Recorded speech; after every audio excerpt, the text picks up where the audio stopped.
Assalamualaikum warahmatullahi wabarakatuh. Kami dari kelompok 11 dengan judul materi kami yaitu kuasai ruang dan alat bantu bicara. Di sini saya tidak sendiri, ada dua teman saya yaitu Putri Lailatus Suwaibah dan Siti Nur Fadilah. Baik, di sini saya akan sedikit membacakan dan menjelaskan tentang materi pertama yaitu penguasaan ruang. Penguasaan ruang merupakan sudut pandang yang harus dikuasai oleh sang pembicara atau pemateri. Tempat panggung tidak hanya berada di bagian depan ruangan saja, melainkan semua ruangan. Agar tidak membatasi gerak langkah si pembicara dalam melakukan public speaking, ada beberapa hal yang harus diperhatikan dalam penguasaan ruang. Yang pertama yaitu seorang pembicara harus sudah memastikan bahwa seluruh ruang dapat dikendalikan sehingga dapat bebas bergerak kemanapun. Yang kedua, kuasailah ruang. Yang ketiga, letakkan alat bantu visual dengan tepat. Yang keempat, walaupun bisa bergerak bebas, sebagai public speaker tetap harus mengontrol perpindahan diri. Yang kelima, hindari penjelasan materi di bagian belakang ruangan yang terlalu lama. Yang keenam, bila memungkinkan, aturlah letak tempat duduk audiens sedemikian rupa sehingga pergerakan bisa lebih bebas. Sebelum melakukan public speaking, alangkah baiknya jika mempersiapkan segala sesuatunya, mulai dari tema, materi, busana, kondisi fisik, dan lain-lain. Keberhasilan seorang public speaker dalam menguasai ruang ditandai dengan adanya pandangan mata audiens yang terfokus pada pembicara. Dengan adanya kontak mata tersebut dapat menunjukkan bahwa audiens tertarik dengan kata-kata yang disampaikan. Sebaliknya, apabila kegiatan tersebut gagal dalam menguasai ruang, maka akan terdengar suara penonton berbisik-bisik satu sama lain yang mengomentari lemahnya penguasaan ruang. Akan ada penonton yang asyik berdiskusi dengan penonton yang lain. Tampak pula kegelisahan tim acara atau event organizer yang bertugas. Materi yang kedua yaitu memilih mic.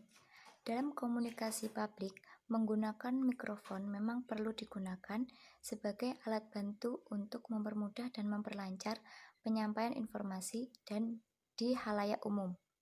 Fasilitas ini digunakan apabila jumlah audiens banyak dan tempat yang luas.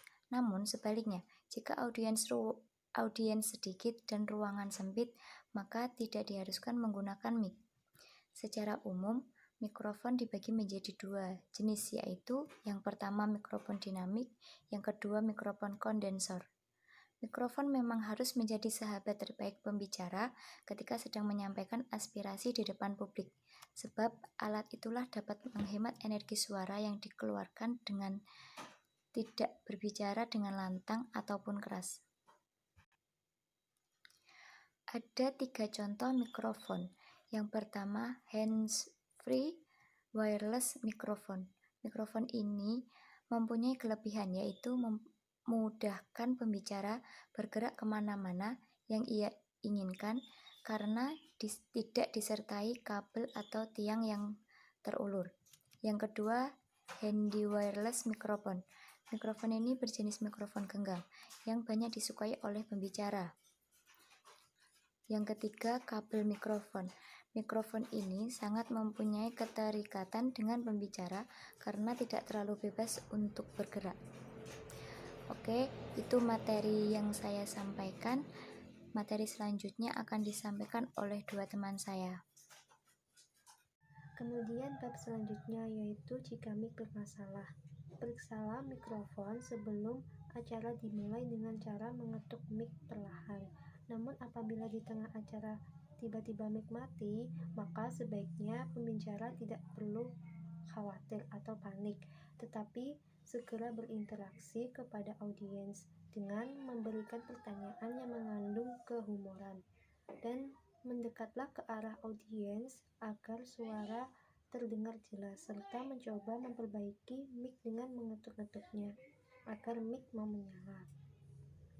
Kemudian seluk-beluk bicara.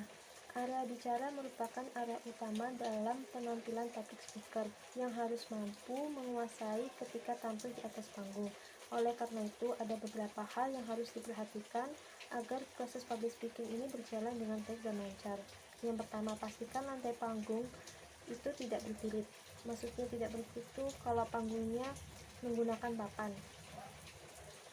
Nah, usahakan pada bagian lantai di area bicara itu tidak menimbulkan suara berisik yang dapat mengganggu ketika si pembicara berjalan di atas panggung. Namun jika menimbulkan suara, sebaiknya ditandai dengan kapur putih atau lakban. Tetapi kalau panggungnya itu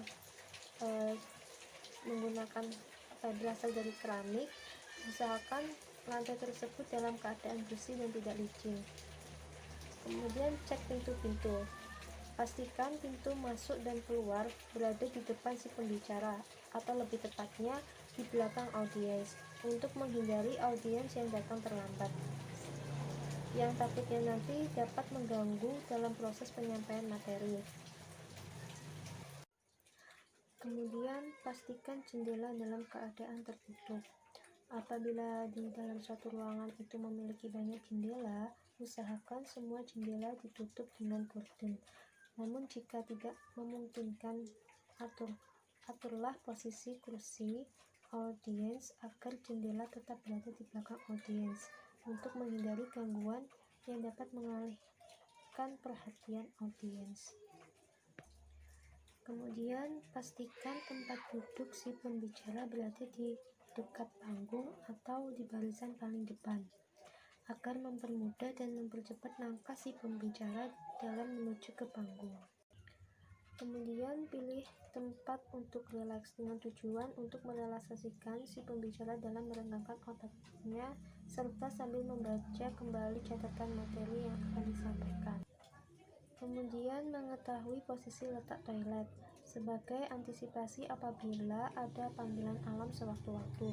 Namun aktivitas ke toilet seperti buang air kecil dan lain-lain sebaiknya dilakukan sebelum tampil ke atas panggung demi kelancaran proses public speaking.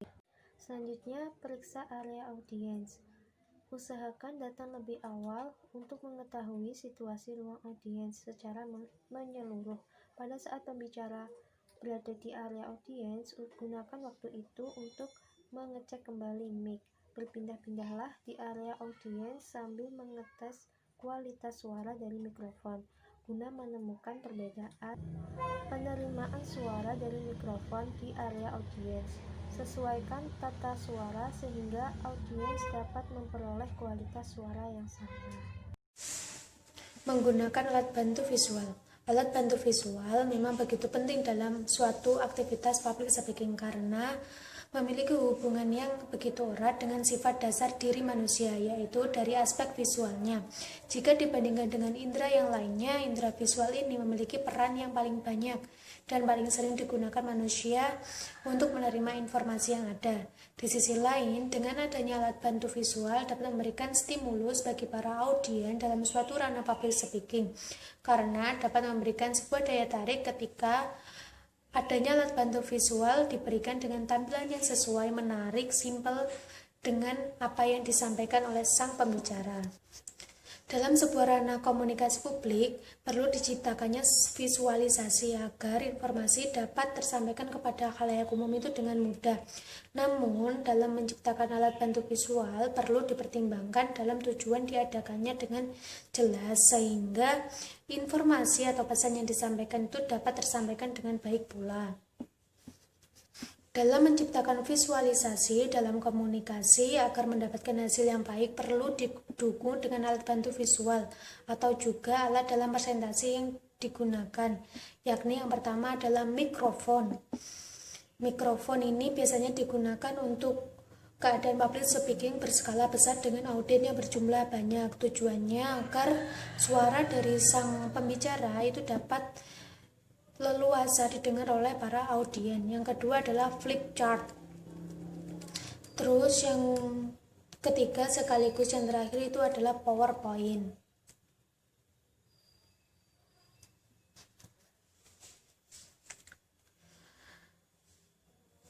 Mungkin Mungkin itu alat bantu visual yang kami ambil sebagai alat bantu di komunikasi publik. Namun dalam menciptakan alat bantu visual ini dalam ranah komunikasi publik, sebenarnya pemilihan alat bantu visual itu digunakan bisa saja berbeda tergantung pada acara apa saja dan ketentuan dari panitia, karena dengan adanya alat bantu visual ini dapat mendukung kualitas dan hasil dari proses komunikasi publik yang akan terlaksana. Selain hal tersebut, dengan adanya alat bantu visual juga dapat meningkatkan rasa percaya diri bagi sang pembicara dan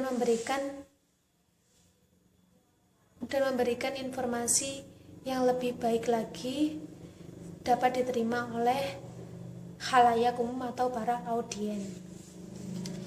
Sekiranya itu yang bisa kami sampaikan dari saya dan dari kelompok 11. Kami mohon maaf apabila ada kesalahan atau kekurangan materi.